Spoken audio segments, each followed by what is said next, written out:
जय सीतामैया। आज आम्ही आहोत जनकपूर येथे। जनकपूर म्हणजे मा सीता यांचं माहेर। येथे एक सुंदर अशा प्रकारचा एक सरोवर आहे। याची आख्यायिका अशी आहे की भगवान श्री रामचंद्रांनी जेव्हा बाण तोडला त्यानंतर त्याचा काही भाग या ठिकाणी येऊन पडला आणि त्याचं सरोवर तयार झालं। एक सुंदर गंगा घाट म्हणून संध्याकाळी रोज आरती सुद्धा या ठिकाणी होते। खूप मोठा हा परिसर आहे। आज आम्ही जनकपूर म्हणजे मिथिला राजा जनक यांची पुत्री सीता यांच्या प्रदेशामध्ये आहोत, नेपाळमध्ये आहे। येथे एक शिवमंदिरही आहे आणि सुंदर पशुपतीनाथाची मूर्तीही आहे। राजा जनक यांच्या कुलदेवी माता राजदेवी यांचं मंदिर या ठिकाणी आहे।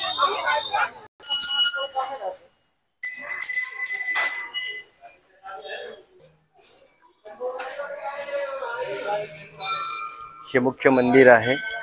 मंदिराचा बाहेरचा भाग आहे। खूप सुंदर जुनी वास्तुकला आहे।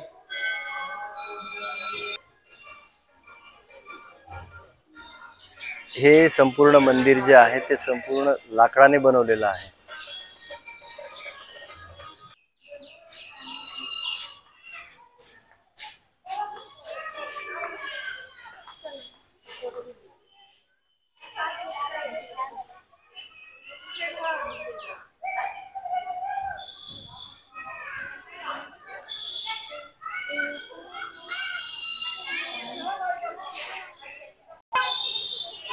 हा एक सुंदर मंदिराचा परिसर आहे, नवीन डेव्हलप केलेला।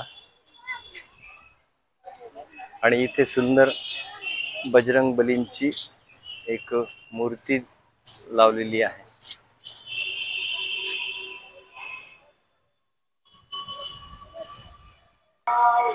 आम्ही आलेलो आहोत आता सीता मंदिर, विवाह मंडप मंदिर आणि लक्ष्मण मंदिरामध्ये। हे आहे जानकी मंदिर। बघा किती जुनी वास्तू आहे आणि सुंदर परिसर आहे।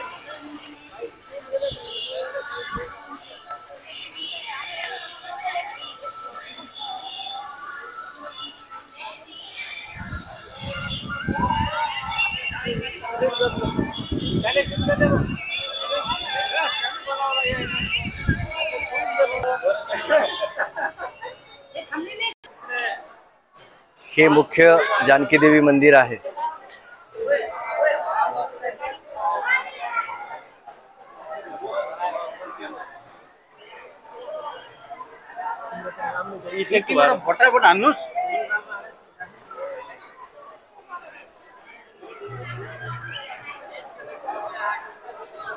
खूप मोठं मंदिर आहे आणि खूप भाविक भक्तांची गर्दी सुद्धा आहे।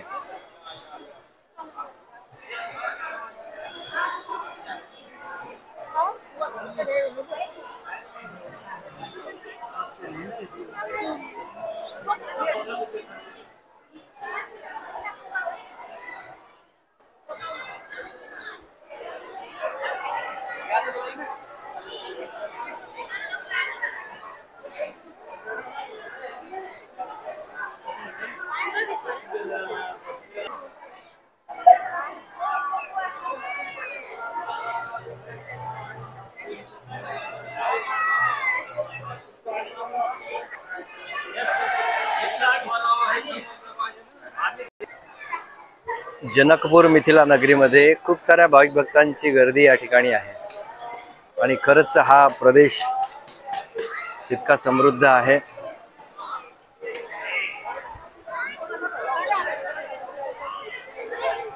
मिथिला नरेश जनक राजाची मुलगी सीतामैया हे सध्या नेपाळमध्ये आहे। तेव्हा आपण सगळे एकत्रच होतो।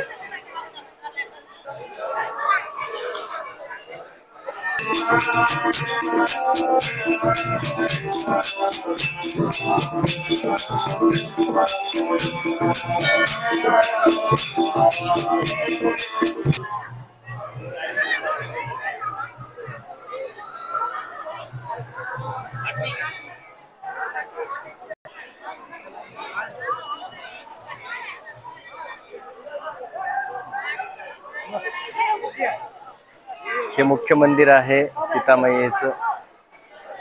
खूप भाविक भक्त या ठिकाणी गर्दीने आणि श्रद्धेने विश्वासाने जनकपूर मिथिला नगरी फिरण्यासाठी येतात.